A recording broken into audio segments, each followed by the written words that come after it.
안녕하세요. 좋은 하루 보내세요. 저희 채널이 마음에 드셨다면 좋아요와 구독 부탁드려요. 여러분의 응원이 힘이 된답니다. 자, 이제 실화를 하나 들려드릴게요. 한 65 새어머니 그의 아들 박준영은 효심 깊고 자상하며 사업적으로 성공한 그는 어머니에게 가장 큰 자랑이었다. 어느 날 평소 그리 친하지 않던 며느리 김수진이 갑자기 잔뜩 겁에 질린 얼굴로 찾아와 몰래 5천만 원이 든 통장을 건네며 아들에게는 절대 말하지 말라고 신신당부했다. 어머니는 이상했다. 도대체 부부 사이에 무슨 일이 있었기에 며느리가 남편 몰래 시어머니에게 재산을 넘기는 것일까? 3일 후 아들 가족과 도저히 연락이 닿지 않자 안절부절 못하던 어머니는 직접 아들 집에 찾아가기로 결심했다. 문 앞에 다다르자 문이 살짝 열려 있었다. 조심스럽게 문을 열었을 때 눈앞에 펼쳐진 광경은 평생 잊을 수 없는 충격이었다.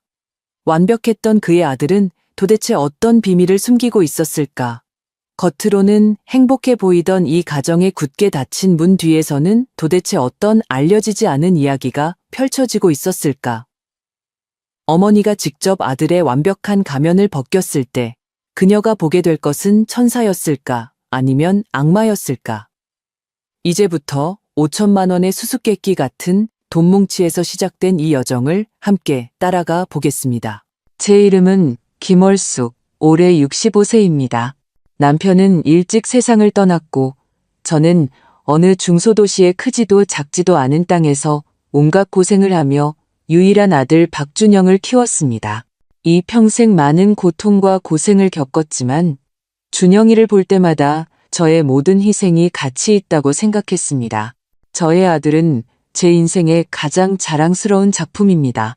그는 어릴 때부터 영리하고 공부를 잘했으며 자라서 대기업의 간부가 되며 출세했습니다. 사업적으로 성공했을 뿐만 아니라 효심도 깊다는 것이 더욱 대단했습니다. 요즘처럼 효자가 보기 드문 시대에 저의 준영이는 모든 친척과 친구들이 입을 모아 말하는 엄친아였습니다. 오늘만 해도 제 65번째 생일이었습니다. 아침 일찍 준영이는 그 기품 있는 고급 외제차를 몰고 며느리 수진이와 손자 민준이를 데리고 선물 보따리를 들고 돌아왔습니다. 케이크는 시내에서 가장 유명한 제과점에서 주문한 것이었고 선물은 제가 오랫동안 갖고 싶어 했던 최고급 안마 의자였습니다. 엄마, 생신 축하드려요. 준영이는 문에 들어서자마자 저를 힘껏 안아주었고 그의 목소리는 우렁차고 햇살 같았습니다. 저는 입이 귀에 걸리도록 웃으며 겉으로는 아이고 이 녀석 또 돈을 물쓰듯 썼구나 라고 투덜거렸지만 속으로는 꿀을 바른 듯 달콤했습니다. 점심은 준영이가 직접 요리했습니다. 제가 사준 만화 캐릭터 앞치마를 두르고 주방에서 바쁘게 움직이며 제가 가장 좋아하는 음식들로 가득한 식탁을 차렸습니다. 갈비찜, 잡채, 해물파전, 모든 요리가 추억의 맛이었습니다. 식탁에서 그는 저를 지극정성으로 돌봤습니다. 제 그릇에는 항상 그가 덜어준 음식들이 쌓여 있었고 그는 새우를 까주면서 웃으며 말했습니다. 엄마, 많이 드세요. 요즘 많이 마르신 것 같아요. 일은 걱정 마세요. 제가 있으니 그냥 편히 즐기세요.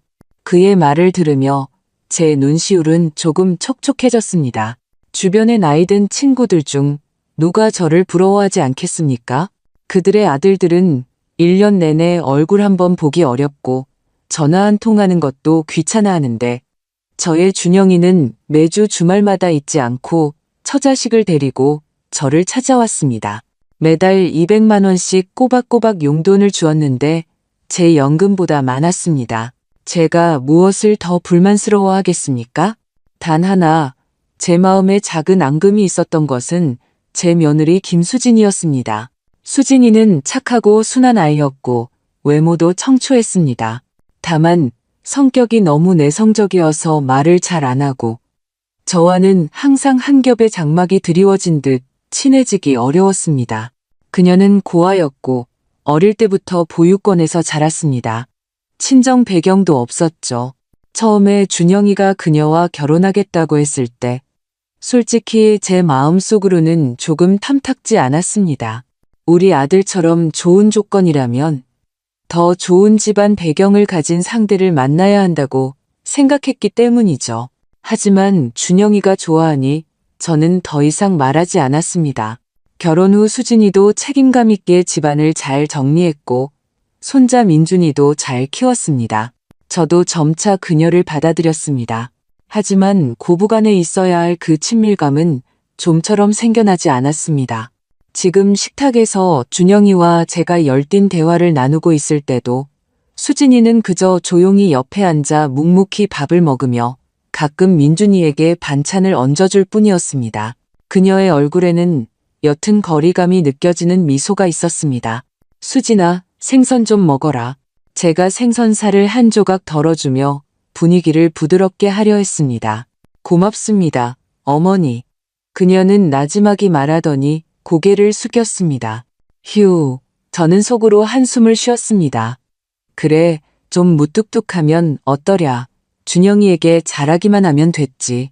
생일 잔치가 거의 끝날 무렵 준영이의 휴대폰이 울렸습니다. 그는 휴대폰을 보고는 눈썹을 살짝 찌푸렸다가 일어나 베란다로 가서 전화를 받았습니다. 희미하게 그의 목소리가 평소처럼 온화하지 않고 오히려 초조해 보였습니다. 누군가와 다투는 듯 소리를 낮춰 잘 들리지 않았습니다. 몇 분 후 그가 돌아왔을 때 그의 얼굴에는 다시 햇살 같은 환한 미소가 걸려 있었고 마치 아무 일도 없었던 것 같았습니다. 누구니? 회사 일이야? 제가 무심코 묻자 네, 엄마. 그는 웃으며 케이크를 잘라주었습니다. 별일 아니에요. 다 처리했어요. 자, 우리 촛불 끄고 소원 빌어요. 눈앞에 이 잘생기고 효심 깊은 얼굴을 보며 저는 마음속의 작은 의구심을 완전히 잊어버렸습니다. 눈을 감고 두 손을 모아 마음속으로 제 생일 소원을 빌었습니다. 우리 준영이가 평생 이렇게 평안하고 순조로우며 가정이 화목하기를. 그때의 저는 상상조차 하지 못했습니다. 완벽했던 제 아들의 햇살 같은 웃음 뒤에는 이미 악마의 본성이 새겨져 만신창이가 되어 있었고 제가 생각했던 행복은 치밀하게 준비된 막바지의 다다른 무대극에 불과했다는 것을요. 생일 잔치의 시끌벅적함이 가라앉고 집은 다시 평온해졌습니다. 새로운 안마 의자는 거실에서 가장 눈에 띄는 곳에 놓여 있었고 때때로 아들이 얼마나 효심 깊은지 저에게 상기시켜 주었습니다. 그러나 이 평온함은 24시간도 채 지속되지 못했습니다. 다음 날 오후 초인종이 울렸습니다. 문을 열었을 때 눈앞에 서 있는 것은 다름 아닌 며느리 수진이었습니다. 저는 조금 놀랐습니다. 그녀는 평일에 혼자 저를 찾아온 적이 없었기 때문입니다. 수진아, 웬일이니? 회사 안 갔니? 저는 그녀를 안으로 들였습니다. 엄마, 저 반찬했어요. 그녀는 고개를 숙이고 모기 소리만 한 목소리로 말하며 제 눈을 마주치지 못했습니다. 그제야 저는 그녀의 안색이 매우 좋지 않다는 것을 알아차렸습니다. 핏기 없는 창백한 얼굴에 눈가는 붉게 부어올라 마치 밤새도록 몹시 울었던 것 같았습니다. 그녀는 어제 생일 잔치 때 입었던 원피스를 그대로 입고 있었는데 조금 구겨져 있었습니다. 얘, 너 왜 그러니? 준영이랑 싸웠니? 제 마음이 철렁했습니다. 첫 반응은 아들이 그녀를 괴롭혔다는 생각이었습니다. 아니에요.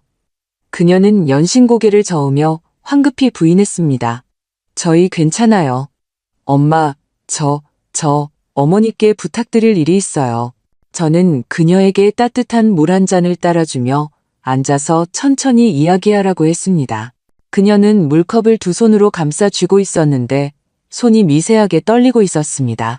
그녀는 오랫동안 망설이다가 마치 큰 결심이라도 한 듯 가지고 온 가방에서 두툼한 서류 봉투를 꺼내 제 앞으로 밀었습니다.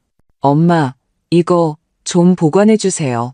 저는 의아해하며 봉투를 열었습니다. 안에는 편지가 아니라 은행 통장과 작은 천주머니에 담긴 도장이 들어 있었습니다. 통장을 펼쳤을 때 첫 페이지 마지막에 적힌 잔액을 보고 저는 얼어붙었습니다. 거기에는 5천만 원이라고 선명하게 적혀 있었습니다. 5천만 원? 보통 직장인 가정에게는 결코 적은 금액이 아니었습니다. 수진아, 이건? 제가 놀라며 그녀를 바라보자. 엄마, 이건 제가 결혼 전에 모아둔 비상금이에요. 그녀의 목소리가 더욱 심하게 떨렸습니다. 제가 어머니께 보관해달라고 부탁드리고 싶어요. 그녀는 고개를 들었는데 그녀의 눈빛에는 제가 이해할 수 없는 애원과 거의 공포에 가까운 감정이 가득했습니다. 이 일은 준영이한테 절대 말하지 마세요. 한마디도요. 이 이상한 부탁은 제 마음속에 순간적으로 의구심을 불러일으켰습니다. 제 첫 반응은 어린 부부가 다투고 있다는 것이었습니다. 혹시 준영이가 돈을 함부로 써서 수진이가 그를 믿지 못해 비상금을 몰래 숨기려 하는 걸까? 아니면 더 나쁘게는 이혼에 대비하는 것일까? 이런 생각이 들자 저는 이 본래 친하지 않던 며느리에 대해 경계심과 불만이 더해졌습니다. 부부 사이에 가장 중요한 것은 솔직함인데 이렇게 제 아들 몰래 돈을 숨기다니 무슨 일인가 싶었습니다. 제가 얼굴을 굳히고 그녀에게 따끔하게 몇 마디 하려던 참인데 그녀의 눈과 마주치자 저는 한마디도 할 수 없었습니다. 그것은 속셈이나 계산이 담긴 눈빛이 아니었습니다. 그 안에는 깊이를 알 수 없는 공포, 무력함, 그리고 제가 이해할 수 없는 깊은 슬픔이 있었습니다. 그 눈빛은 사냥꾼에게 쫓겨 절벽 끝에 몰린 어린 사슴 같았고 절망 외에는 다른 길이 없어 보였습니다. 제 마음이 알 수 없이 부드러워졌습니다. 홀린 듯이 저는 고개를 끄덕이며 봉투를 받아들였습니다. 알았다. 엄마가 걱정 마라. 엄마는 준영이한테 말 안 할게. 제 약속을 받자 수진이는 한숨을 돌린 듯 온몸에 힘이 풀렸습니다. 그녀는 더 이상 아무 말도 하지 않고 변명거리를 대고는 황급히 떠났습니다. 저는 그녀가 황급히 사라지는 뒷모습을 보며 그 묵직한 봉투를 품에 안고 밤새 잠을 설쳤습니다. 다음 며칠 동안 저는 계속 이 일이 마음에 걸렸습니다. 아들과 며느리 사이에 도대체 무슨 일이 있었던 걸까? 주말에 저는 아파트 단지 내 쉼터로 산책을 나갔다가 건너편 동에 사는 오랜 이웃 왕 여사님을 만났습니다. 왕 여사님은 마음씨가 좋고 소문난 정보통이었습니다. 월숙 씨, 산책 나왔어? 그녀가 웃으며 다가왔습니다. 아이고, 월숙 씨는 복도 많지. 준영 씨가 이제 아주 출세했다며? 에이, 뭐려? 그냥 평범한 직장 다니는 걸요. 제가 겸손하게 말했습니다. 아직도 평범이라니? 왕 여사님은 목소리를 8도나 낮춰 비밀스럽게 말했습니다. 내가 말해줄게. 다른 사람한테는 절대 말하지 마. 지난주 밤에 화장실 가려고 일어났는데 글쎄 검은색 승용차가 몇 대가 내내 집 건물 아래에 주차되어 있는 걸 봤다니까. 영화에 나오는 조폭들이 타는 차 같았어. 검은 양복을 입은 무서워 보이는 남자들 몇 명이 내리더니 누구랑 얘기하는 것 같더라고. 혹시 준영 씨가 이제 그런 대단한 사장님들이랑 어울리는 거야? 왕 여사님의 말은 제 귀에 벼락처럼 울려 퍼졌습니다. 검은색 승용차, 무서워 보이는 사람들. 제 마음이 쿵하고 내려앉았습니다. 순간적으로 준영이 생일날 베란다에서 받았던 그 전화와 그의 얼굴에 스쳐 지나갔던 짜증스러운 표정이 떠올랐습니다. 저는 마음속의 경악을 억누르고 얼굴에 억지로 미소를 지으며 왕 여사님에게 말했습니다. 에이, 잘못 보셨을 거예요. 저희 아들 회사 손님들이에요.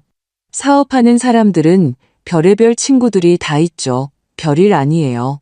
저는 황급히 왕 여사님과의 대화를 끝내고 거의 도망치듯 집으로 돌아왔습니다.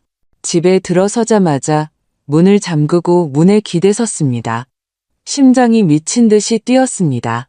수진이의 공포에 찬 눈빛, 5천만 원의 수수께끼 같은 통장, 그리고 이웃의 입에서 나온 무서운 사람들. 세 가지 사건이 엉성한 퍼즐 조각처럼 제 머릿속에서 깊이 생각하기도 싫은 희미하지만 무서운 윤곽을 만들어냈습니다. 제 아들, 제 완벽하고 효심 깊은 아들. 그는 도대체 밖에서 무슨 짓을 하고 있었던 걸까? 다음 며칠 동안 저는 앉으나 서나 불안했습니다. 5천만 원이 든 통장은 비닐봉투로 새겹 싸서 옷장 가장 깊숙한 곳, 남편이 남긴 낡은 코트 주머니 속에 숨겨두었습니다. 하지만 마치 불에 달궈진 인두처럼 여러 겹의 옷을 뚫고도 제 마음을 태우는 것 같았습니다. 저는 매일 기다렸습니다. 아들 준영이가 전화해 주기를, 아니면 수진이가 뭔가 설명해 주기를. 하지만 아무것도 없었습니다. 수요일, 저는 장조림을 좀 만들었다는 핑계로 준영이에게 전화해서 최근 회사 생활이 어떤지 떠보려 했습니다. 전화 너머 그의 목소리는 평소처럼 햇살 같고 자신감에 넘쳤으며 약간의 애교도 섞여 있었습니다. 엄마, 또 맛있는 거 만드셨어요? 아이고, 너무 힘들어하지 마세요. 제가 이번 주에 회사에 큰 프로젝트가 있어서 눈코 뜰 새 없이 바빠요. 주말에는 못 갈 것 같아요.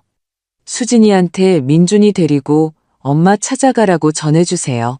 그의 말투는 완벽해서 어떤 틈도 찾아볼 수 없었습니다.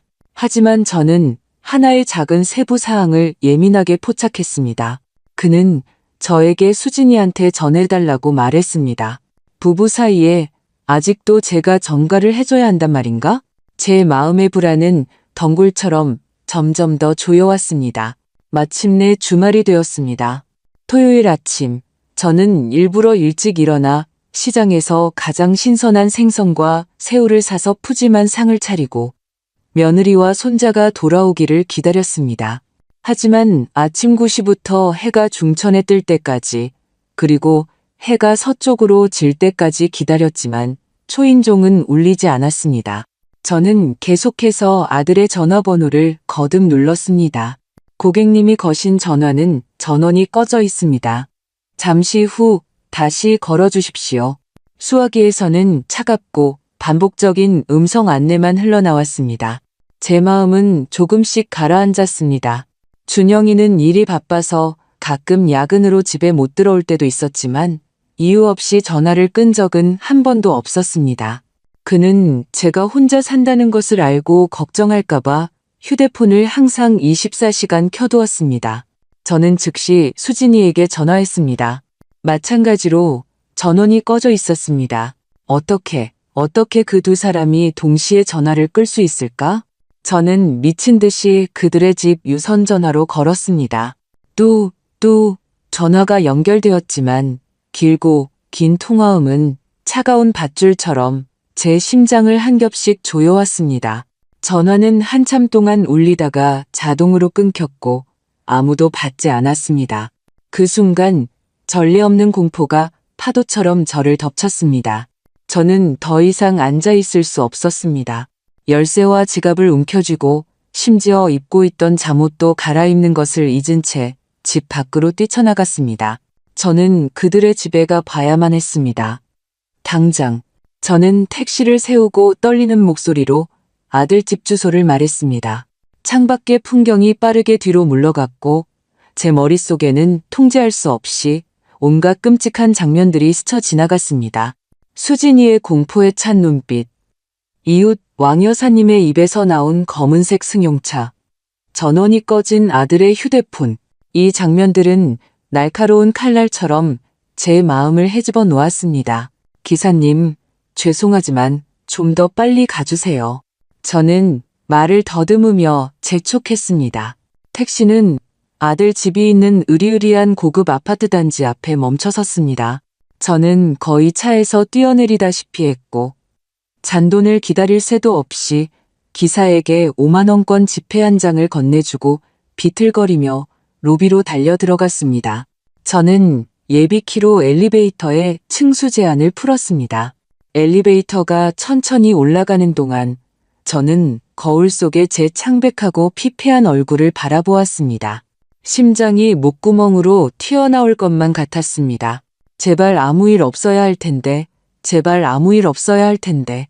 저는 속으로 거듭 기도했습니다. 엘리베이터 문이 열렸습니다. 저는 아들 집 문 앞으로 달려가 심호흡을 한 뒤 열쇠를 자물쇠 구멍에 꽂았습니다. 문이 열리자마자 쇠 비린내와 코를 찌르는 향수 냄새가 뒤섞인 이상한 냄새가 문틈으로 확 풍겨왔습니다. 그 냄새는 평생 집안일을 해온 저를 순간적으로 소름 돋게 했습니다. 향수 냄새는 제가 아는 수진이가 자주 쓰는 은은한 자스민 향이었습니다. 하지만 지금은 너무나도 진하게 뿌려져 있었습니다. 향기를 더하기 위한 것이 아니라 마치 필사적으로, 절망적으로 또 다른 더 끔찍한 냄새를 숨기려 하는 것 같았습니다. 그 쇠 비린내, 저는 더 이상 생각할 수 없었습니다. 저는 떨리는 손으로 살짝 열려있던 문을 힘껏 밀어 열었습니다. 준영아, 수진아, 민준아. 저는 안으로 걸어 들어가면서 큰 소리로 그들의 이름을 불렀습니다. 집 안에서는 아무런 대답도 없었고 죽은 듯이 고요했습니다. 제 심장 소리조차 또렷하게 들릴 만큼 조용했습니다. 눈앞의 광경은 제 숨을 먹게 했습니다. 거실은 난장판이었습니다. 제가 선물했던 비싼 이탈리아제 고급 소파는 원래 자리에서 밀려나 삐뚤빼뚤하게 거실 중앙을 막고 있었습니다. 소파 앞에 유리 탁자는 뒤집혀 바닥에 나뒹굴고 있었고 강화 유리는 거미줄처럼 셀 수 없는 조각으로 산산조각 나 있었습니다. 그 위에는 찢어진 아동용 그림책 몇 권이 흩어져 있었습니다. 벽 모퉁이에 있던 수진이가 가장 좋아했던 신선한 백합이 꽂혀있던 꽃병도 산산조각 나 바닥에 흩어져 있었습니다. 꽃잎과 유리 조각이 물속에 섞여 차가운 바닥에 초라하게 널려 있었습니다. 소파 쿠션 위에는 이미 마르고 검붉게 변한 얼룩 몇 개가 선명하게 보였습니다. 제 머릿속이 윙하는 소리와 함께 새하얗게 변했고 두 다리에 힘이 풀려 바닥에 쓰러질 뻔했습니다. 저는 벽을 짚고 겨우 정신을 차리려 했습니다. 놀라지 마. 혼자 겁먹지 마. 아마도 그냥 부부싸움하다가 실수로 손을 다쳤을지도 몰라. 저는 비틀거리며 거실을 가로질러 모든 방을 확인했습니다. 손님 방은 비어 있었고 제 방은 깔끔하게 정리되어 있었고 아무도 건드리지 않았습니다. 안방문은 굳게 닫혀 있었습니다. 저는 심호흡을 하고 문손잡이를 돌렸습니다. 안방도 마찬가지로 어수선했습니다. 이불과 베개가 바닥에 던져져 있었고 옷장문은 활짝 열려 있었으며 안의 옷들은 엉망으로 뒤집어져 있었습니다. 수진이의 화장대 위에는 온갖 병들이 쓰러져 있었고 그 진한 자스민 향수병은 뚜껑이 열린 채 옆에 나뒹굴고 있었습니다. 사람들은 다 어디로 간 거지? 제가 주위를 둘러보며 애타게 찾고 있을 때 아주 미약하고 거의 알아차릴 수 없는 흐느낌 소리가 안방에 딸린 화장실 쪽에서 들려왔습니다. 그 소리는 마치 상처 입은 새끼 고양이가 절망 속에서 내는 마지막 비명 같았습니다. 이어서 쿵쿵하는 둔탁한 문 두드리는 소리가 들렸습니다. 제 심장이 순간 목구멍까지 치솟았습니다. 저는 화장실 문으로 달려갔습니다. 그 불투명 유리문은 밖에서 오래된 가로 빗장으로 단단히 잠겨 있었습니다. 수진아, 너니? 수진아? 저는 미친 듯이 문을 두드리며 목이 터져라 외쳤습니다. 안에 있던 사람은 제 목소리를 들었는지 문을 두드리는 힘이 순간적으로 더 강하고 급해졌습니다. 그 흐느낌 소리도 환희와 공포가 뒤섞인 더 또렷한 울음소리로 변했습니다. 수진이다. 정말 수진이야. 겁내지 마. 수진아. 엄마 왔어. 엄마가 구하러 왔어. 저는 땀을 뻘뻘 흘리며 온 힘을 다해 그 빌어먹을 빗장을 잡아당겼지만 꿈쩍도 하지 않았습니다. 저는 주위를 둘러보았습니다. 구석에 무거운 원목 침대 옆 탁자가 보였습니다. 그 순간 저는 어디서 그런 힘이 났는지 65세인 이 할머니가 마치 미친 사람처럼 최소 수십 킬로그램은 나가는 그 침대 옆 탁자를 조금씩 끌어 화장실 문 앞까지 가져갔습니다. 수진아, 비켜. 저 안으로 들어가. 저는 문 안쪽을 향해 소리쳤습니다. 그리고는 제 평생의 힘을 다해 침대 옆 탁자의 한쪽 모서리를 잡고 한 번, 또 한 번 힘껏 그 약한 문에 부딪혔습니다. 쿵쿵쿵.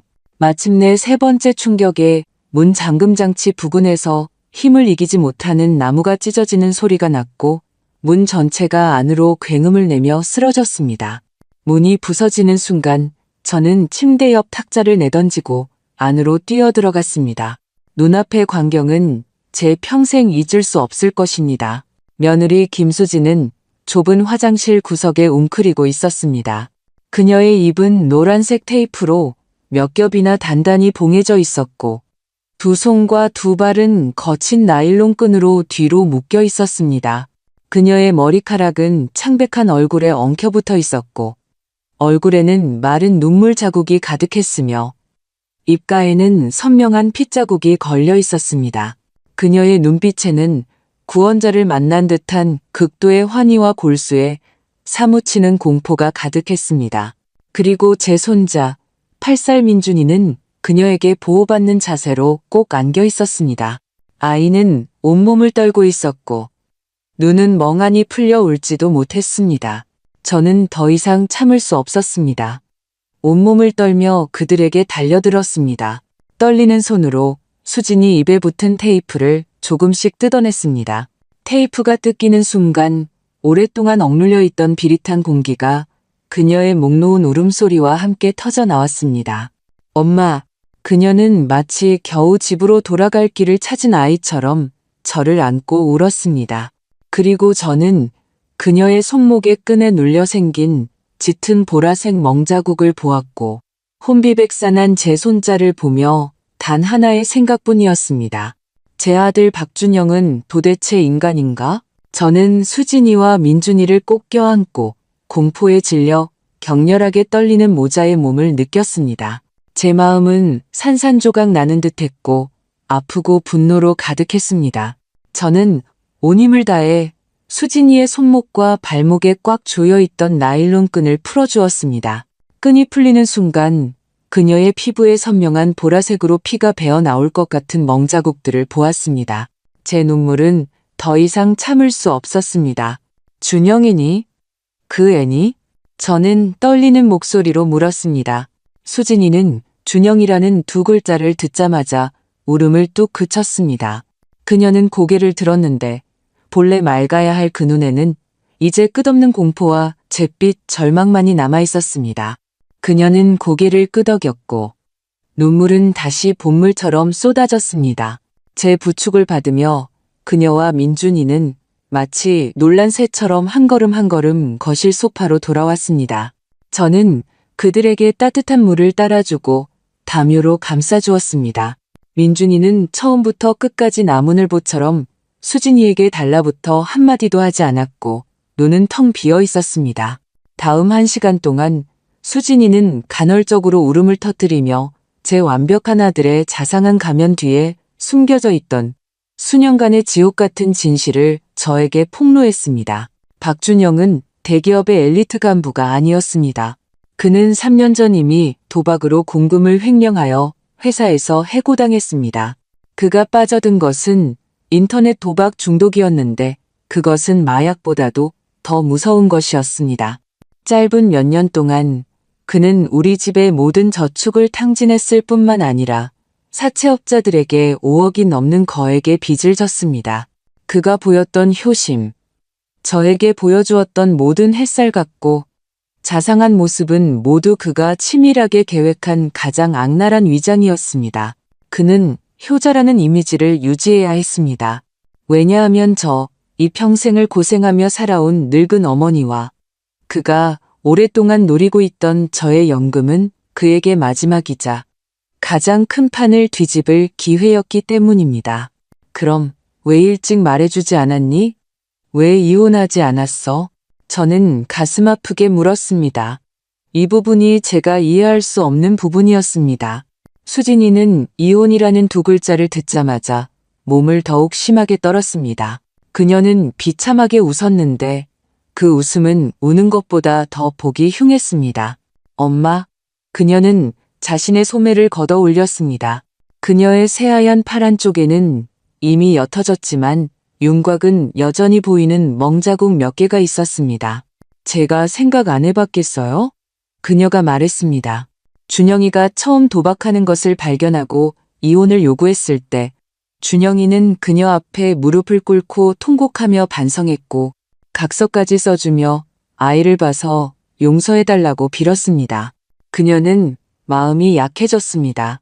하지만 두 번째로 그가 도박을 끊지 못하고 오히려 더 심해져 사채까지 끌어쓰는 것을 발견했을 때 그녀는 다시 이혼을 요구했습니다. 그때 준영이의 반응은 더 이상 반성이 아니었습니다. 그는 이혼 합의서를 찢어버리고 그의 끔찍한 진짜 모습을 드러냈습니다. 그는 그녀를 때렸습니다. 그것이 처음이었습니다. 때린 후에는 다시 무릎을 꿇고 빌었지만 가장 치명적인 것은 그가 손에 쥐고 협박했던 것이었습니다. 제가 자고 있을 때 엄마, 수진이의 목소리는 부서질 듯 작아졌습니다. 제 은밀한 사진을 찍었어요. 그는 만약 제가 이혼하거나 이 사실을 외부에 알리면 그 사진들을 인터넷에 뿌리겠다고 했습니다. 회사에도 보내고 제 모든 친구들에게도 보낼 거라고요. 그는 제가 평생 고개를 들고 살 수 없게 만들겠다고 말했습니다. 여기까지 듣자 저는 피가 머리끝까지 치솟는 듯했고 거의 정신을 잃을 뻔했습니다. 파렴치하고 비열한 제 아들이 도대체 어떻게 이런 저급한 수단으로 한 침대를 같이 쓴 아내를 협박할 수 있단 말인가? 엄마, 도망치려 했었어요. 수진이의 눈물은 끊어진 구슬처럼 흘러내렸습니다. 작년에 제가 민준이를 데리고 몰래 시골에 있는 먼 친척 집으로 도망쳤어요. 하지만 사흘도 안 돼서 그가 찾아왔어요. 그는 바람처럼 제 친척들 앞에서 저를 집 밖으로 끌어내 차에 태웠어요. 민준이는 무서워서 울었는데 그가 글쎄 민준이에게 소리치면서 계속 울면 민준이도 함께 고속도로에 버려버리겠다고 했어요. 그날 이후로는 다시는 감히 도망칠 생각도 못했어요. 수진이는 품에 안긴 민준이를 꼭 껴안았고 그녀의 목소리에는 풀리지 않는 절망이 서려 있었습니다. 무서웠어요. 정말 무서웠어요. 저는 아무것도 없어요. 기댈 친정도 없고 민준이밖에 없어요. 민준이 목숨을 걸고 도박할 수는 없었어요. 저는 그저 참아야만 했어요. 언젠가 그가 정신 차리기를 바라면서요. 저는 마침내 이해했습니다. 왜 그녀가 항상 그렇게 침묵하고 그렇게 참고 살았는지. 그것은 나약함이 아니었습니다. 그것은 모든 발톱이 뽑히고 모든 날개가 꺾인 어머니가 유일한 새끼를 보호하기 위해 할 수 있는 가장 비천하고도 가장 비장한 저항이었습니다. 그리고 이 자만심에 가득 찬 시어머니는 과거에 그녀의 내성적이고 친밀하지 않은 태도 때문에 불만을 가졌었으니 저는 정말 눈이 멀고 어리석었습니다. 그럼 이번에는 또 무엇 때문에? 저는 떨리는 목소리로 물었습니다. 그 5천만 원 때문이었어요. 수진이가 말했습니다. 그건 제 부모님이 저에게 남겨주신 마지막 남은 재산이었어요. 저는 한 번도 손대지 않았어요. 며칠 전 사채업자들이 최후 통첩을 보냈어요. 돈을 갚지 않으면 그의 손목을 자르겠다고요. 그는 제가 그 돈이 있다는 것을 알고 있었고 저에게 내놓으라고 협박했어요. 저는 죽어도 안 줄 생각이었어요. 그건 민준이의 미래이고 저의 마지막 선이었으니까요. 그래서 그는 저와 민준이를 가두었어요. 며칠 동안 굶겨서 제가 돈을 내놓는지 보겠다고 했어요. 어젯밤에는 집의 모든 현금을 가지고 도망쳤어요. 제가 마음을 바꾸면 다시 돌아와서 돈을 가져가겠다고 했어요. 이 모든 것을 듣고 저는 소파를 짚고 천천히 일어섰습니다. 제 마음속의 비통함은 이 순간 더 강하고 더 차가운 감정으로 대체되었습니다. 그것은 분노였습니다. 자신의 자식이 완전히 짐승으로 변한 것을 본 어머니로서 직접 그 문중을 정리하고 싶다는 단호한 분노였습니다. 수진이의 피 맺힌 고발은 녹슨 칼날처럼 제 마음을 이리저리 찢어 놓았고 매 순간 피투성이의 고통을 안겨주었습니다. 제 세상은 불과 1시간 만에 완전히 무너졌습니다. 이 평생을 아껴 쓰고 고생하며 살았고, 이 세상에 정직하고 선하며 책임감 있는 아들을 키워냈다고 생각했습니다. 저는 그를 제 인생의 가장 큰 자랑이자 모든 외로운 세월을 버틸 수 있게 해준 정신적 지주로 여겼습니다. 하지만 이제 현실은 저에게 가장 크고 잔인한 따귀를 때렸습니다. 제 자랑은 거짓이었고 제 아들은 도박꾼, 가정폭력범, 가장 비열한 수단으로 아내와 자식을 통제하는 파렴치한 인간이었습니다. 저는 소파에 앉아 그가 난장판으로 만든 이 집을 바라보며 온몸에 상처 입은 며느리와 혼비백산한 손자를 보았습니다. 제 인생의 모든 신념이 완전히 파괴되는 느낌이었습니다. 전례 없는 수치심을 느꼈습니다. 아들의 타락을 전혀 몰랐다는 것에 수치스러웠고 과거의 수진이의 내성적이고 친하지 않은 태도 때문에 그녀에게 앙심을 품었던 것에 수치스러웠습니다. 저는 정말 눈이 멀었습니다. 수진이는 제 감정을 눈치챘는지 울음을 멈추고 오히려 제 차가운 손을 잡으며 나지막이 말했습니다. 엄마 잘못이 아니에요. 그가 엄마 앞에서는 너무나 잘 연기했어요. 바로 이 말, 저를 위로하는 이 말이 제 마음을 완전히 부서뜨렸습니다. 이 어리석은 아이가 이 지경이 되어서도 저를 생각하고 있다니.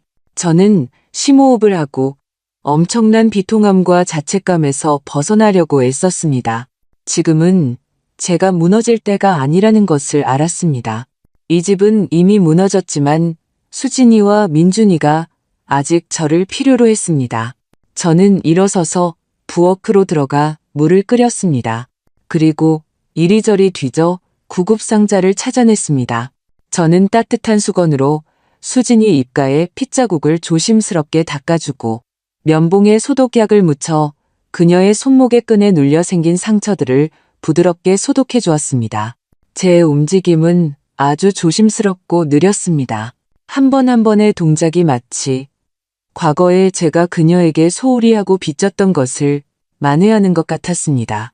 민준이는 여전히 겁에 질린 작은 동물처럼 수진이 품에 꼭 안겨 떨어지려 하지 않았습니다. 저는 따뜻한 꿀물 한 잔을 따라 주었습니다. 그는 저를 보더니 또 엄마를 보고 나서야 조심스럽게 컵을 받아 작게 한 모금씩 마셨습니다. 이 모든 것을 마치고 저는 다시 수진이 앞에 앉았습니다. 저는 그녀의 차갑고 상처투성이인 손을 잡고 고개를 들어 그녀의 눈을 바라보았습니다. 수진아. 제가 입을 열자 목소리는 갈라져 있었지만 비정상적으로 침착했습니다. 엄마에게 말해줘. 너는 앞으로 어떻게 하고 싶니? 수진이의 눈빛은 다시 혼란스러움과 공포로 변했습니다. 저도 모르겠어요. 엄마, 너무 무서워요. 그가 돌아올까봐 무서워요. 겁내지 마. 저는 그녀의 손을 힘껏 쥐었습니다. 엄마가 있으니 그는 감히 내게 손가락 하나 못 댈 거야. 저는 잠시 멈췄다가 한 글자 한 글자 가장 중요한 질문을 했습니다. 너는 아직 그와 함께 살고 싶니? 수진이의 눈물이 다시 솟구쳤습니다. 그녀는 오랫동안, 아주 오랫동안 침묵하다가 마침내 천천히 그리고 단호하게 고개를 저었습니다. 그래. 저는 고개를 끄덕였습니다. 마음속으로는 이미 결정을 내린 상태였습니다. 저는 눈앞에 온몸에 상처 입은 며느리와 겁에 질려 말을 잃은 손자를 보며 아들에 대한 어머니로서의 마지막 미련과 환상이 완전히 부서졌습니다. 그는 더 이상 제 아들이 아니었습니다. 그는 범죄자였습니다. 저는 일어서서 거실의 전화기로 가서 수화기를 들었습니다. 수진이는 크게 놀라 저를 바라보았습니다. 엄마, 어머니께서? 저는 뒤돌아 그녀에게 안심시키는 눈빛을 보냈습니다. 제 마음속에는 단 한순간의 망설임도 없었습니다. 저는 제가 이제 걸게 될 이 전화번호가 제 아들을 감옥으로 보내게 될 것이라는 것을 알았습니다. 어머니인 제가 모든 친척과 친구들 앞에서 고개를 들 수 없게 만들 것이라는 것을요. 하지만 저는 또한 알았습니다. 오늘 제가 이 전화를 걸지 않으면, 만약 제가 그를 감싸고 용서한다면 저는 수진이와 민준이의 미래를 망치게 될 것이며 인간으로서 저 자신의 마지막 양심과 선을 파괴하게 될 것이라는 것을요. 어떤 것이 더 중요하고 덜 중요한지 저는 명확히 구분할 수 있었습니다. 저는 심호흡을 하고 수진이의 걱정스럽고 복잡한 눈빛 속에서 침착하고 단호하게 세 자리 숫자를 눌렀습니다. 222. 전화가 연결되었고 저는 수화기를 들고 제 인생에서 가장 또렷하고 가장 무거운 목소리로 한 글자 한 글자 말했습니다. 여보세요? 신고합니다. 제 아들은 인간 쓰레기입니다. 제가 직접 그를 감옥에 보낼 겁니다. 경찰에 신고한 후 며칠은 저에게 지옥을 걷는 것 같았습니다. 경찰은 곧바로 왔고 증거를 수집하고 질문하고 진술서를 작성했습니다. 집안의 어지러운 흔적들과 수진이 몸의 상처를 보고 그들은 즉시 사건을 접수했습니다. 박준영은 불법 감금, 창해 혐의와 그가 연루된 도박 및 사채 문제로 곧 수배자 명단에 올랐습니다. 수진이와 민준이는 임시로 제가 사는 낡은 집으로 오게 되었습니다. 집에 갑자기 두 사람이 늘어 활기가 생겨서 기뻐해야 했지만 제 마음속의 큰 돌덩이는 저를 숨막히게 했습니다.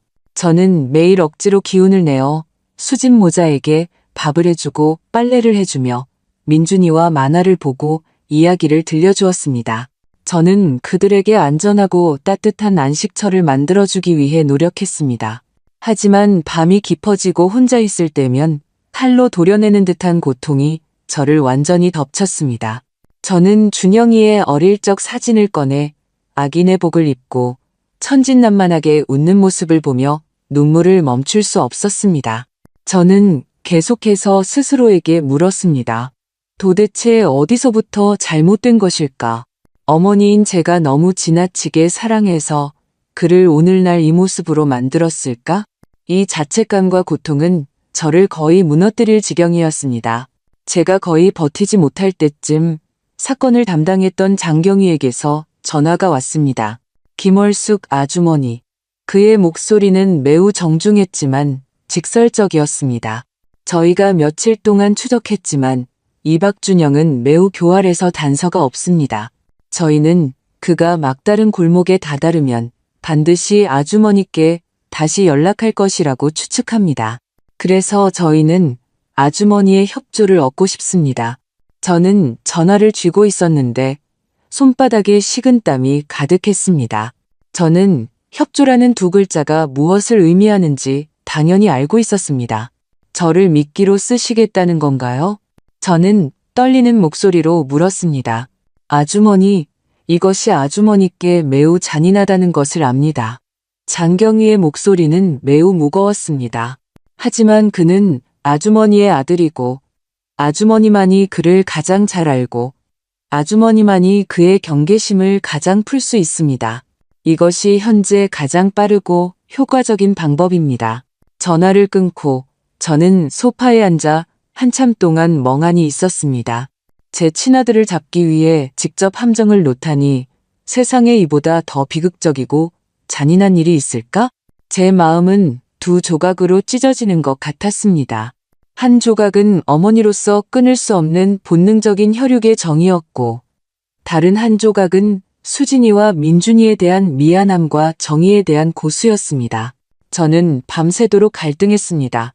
다음 날 아침 저는 묵묵히 아침 식사를 준비하는 수진이를 보았고 여전히 불안한 눈빛으로 그녀에게 꼭 붙어있는 민준이를 보았습니다. 저는 결심했습니다. 저는 장경희에게 다시 전화했습니다. 단 3마디만 했습니다. 그러겠습니다. 경찰의 예상대로 이틀이 더 지났고 제가 거의 희망을 포기할 때쯤 낯선 번호로 제 휴대폰에 전화가 걸려왔습니다. 저는 녹음 버튼을 누르고 스피커폰으로 전환했습니다. 옆에 있던 사복 형사는 저에게 침착하라는 손짓을 했습니다. 전화가 연결되자마자 준영이의 익숙하고 햇살 같고 활기찬 목소리가 들렸습니다. 그는 집안일이 완전히 드러났다는 것을 모르는 듯 입을 열자마자 완벽한 효자 연기로 돌아갔습니다. 엄마, 저 준영이에요. 그의 목소리는 울먹이며 억울하고 무력해 보였습니다. 엄마, 저 좀 꼭 살려주세요. 제가 친구에게 속아서 투자했다가 돈을 다 날렸어요. 지금 빚 피해서 도망 다니느라 집에 못 가고 있어요. 이 엉성한 거짓말을 들으며 제 마음은 얼음처럼 차가워졌습니다. 저는 경찰과 미리 상의했던 계획대로 연기를 시작했습니다. 제 목소리에는 일부러 가장된 초조함과 안타까움이 담겨 있었습니다. 준영아, 너 도대체 무슨 일이야? 너 어디니? 다친 데는 없어? 또 누구한테 속았니? 엄마, 너무 많이 묻지 마세요. 준영이의 목소리는 다급했습니다. 돈은 걱정 마세요. 사람만 괜찮으면 돼요. 엄마, 너 지금 돈이 얼마나 필요하니? 엄마한테 아직 연금 들어놓은 돈이 있으니 엄마가 찾아서 줄게. 전화 너머 준영이는 분명히 경계심을 완전히 풀었습니다. 그는 제가 여전히 그가 마음대로 조종하고 무엇이든 요구할 수 있는 현금 자동 인출기라고 생각하는 듯 했습니다. 엄마, 역시 엄마가 저를 제일 아끼시는군요. 그의 목소리에는 기쁨이 가득했습니다. 엄마, 일단 5천만 원만 준비해서 제 친구 계좌로 보내주세요. 제가 이 고비만 넘기면 반드시 몇 배로 갚을게요. 안 돼. 저는 대본대로 단호하게 거절했습니다. 내가 어떻게 내 그 친구가 믿을 만한지 아니? 엄마는 불안해서 안 되겠다. 네가 직접 와서 가져가야 해. 엄마가 너를 직접 보지 않으면 한 푼도 안 줄 거야. 저의 고집과 모성애에 찬 공세에 준영이는 결국 타협했습니다. 그는 오랫동안 망설이다가 다음날 오후 3시에 우리 집 근처에 있는 한적한 강변공원에서 저와 비밀리에 만나기로 약속했습니다. 전화를 끊자마자 제 온몸의 힘이 순간적으로 빠져나간 듯 의자에 쓰러졌습니다. 옆에 있던 형사가 다가와 제 어깨를 두드리며 존경하는 말투로 말했습니다. 김월숙 아주머니, 감사합니다. 고생하셨습니다. 저는 고개를 저으며 아무 말도 하지 않았습니다. 저는 제가 지금 하려는 일이 10달 동안 품고 40년 동안 키운 아들을 돌이킬 수 없는 길로 보내는 일이라는 것을 알았습니다. 그 고통은 심장이 찢어지는 듯한 고통이었습니다. 하지만 저는 또한 알았습니다. 만약 제가 이렇게 하지 않는다면 지옥에는 2명의 무고한 영혼이 더 생겨날 것이라는 것을요. 이것이 어머니인 제가 그가 저지른 죄악에 대해 할 수 있는 마지막이자 유일한 보상이었습니다. 다음 날 오후 하늘은 잔뜩 흐려 언제라도 비가 쏟아질 것 같았습니다. 저는 경찰과의 약속대로 혼자서 묵직해 보이지만 실제로는 신문지와 책 몇 권만 들어있는 검은색 여행 가방을 들고 강변공원으로 갔습니다. 이곳은 매우 한적하여 가끔 지나가는 자전거 타는 사람 외에는 거의 사람을 볼 수 없었습니다. 저는 공원 주변의 숲풀 뒤, 다리 밑에 이미 사복 형사들이 배치되어 있는 것을 느낄 수 있었습니다. 그들은 침묵하는 사냥꾼처럼 먹잇감이 함정으로 들어오기를 기다리고 있었습니다. 저는 약속된 벤치에 앉아 있었고 심장은 갈비뼈가 튀어나올 듯 뛰었습니다. 바람 소리 하나에도 심경이 곤두섰습니다. 제가 얼마나 기다렸는지 손바닥에 식은땀이 가득했습니다. 제가 준영이가 오지 않을 것이라고 생각할 때쯤 야구모자와 마스크를 쓴 익숙한 체격의 남자가 멀리 떨어진 풀숲 뒤에서 수상하게 걸어 나왔습니다. 그였습니다. 제 아들 박준영. 그는 빠른 걸음으로 제 앞에 와서 주위를 경계심 있게 둘러본 뒤 목소리를 낮춰 다급하게 말했습니다. 엄마, 물건은요? 빨리 주세요. 저는 40년 동안 보아온 그의 얼굴을 바라보았습니다. 하지만 지금은 너무나도 낯설었습니다. 그의 눈빛에는 더 이상 예전의 햇살 같고 자상한 온기가 없었고 오직 탐욕과 초조함, 그리고 욕망에 휩싸여 공허해진 창백함만이 남아 있었습니다. 저는 말없이 발치에 있던 여행 가방을 그에게 밀었습니다. 그는 가방을 낚아채듯 잡고 급하게 지퍼를 열었습니다. 안에 지폐가 아닌 폐지가 가득한 것을 보자마자 그의 얼굴 표정은 환희에서 순식간에 혐오로 변했고 이어서 엄청난 분노가 치밀어 올랐습니다. 늙은 할망구, 날 속여. 그는 맹렬히 고개를 들었고 핏발선 두 눈은 마치 성난 짐승처럼 저를 노려보았습니다. 그는 손을 들어 저를 때리려는 듯했습니다. 바로 그 순간 사방에서 규칙적이고 다급한 발소리가 들려왔습니다. 움직이지 마. 경찰이다. 10여 명의 사복 형사들이 사방에서 신의 군대처럼 몰려들어 순식간에 준영이를 바닥에 단단히 눌러놓았습니다. 그는 격렬하게 저항하며 갇힌 짐승처럼 울부짖었습니다. 저는 눈앞에 이 모든 것을 보며 두 다리에 힘이 풀려 거의 서 있을 수 없었습니다. 순찰차에 실리기 전 준영이는 조금 떨어진 곳에 서 있는 저를 보았습니다. 그는 저항을 멈추고 제가 한 번도 본 적 없는 믿을 수 없다는 듯한 뼛속 깊이 사무친 원한이 담긴 눈빛으로 저를 바라보았습니다. 그는 무언가 말하려는 듯했지만 결국 아무 말도 하지 않았습니다. 다만 그 눈빛은 독이 묻은 칼처럼 제 심장을 깊이 찔렀습니다.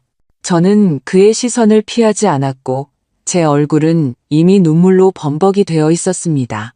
그 눈물에는 어머니로서 심장이 찢어지는 듯한 고통이 있었지만 제 눈빛은 비정상적으로 단호했습니다.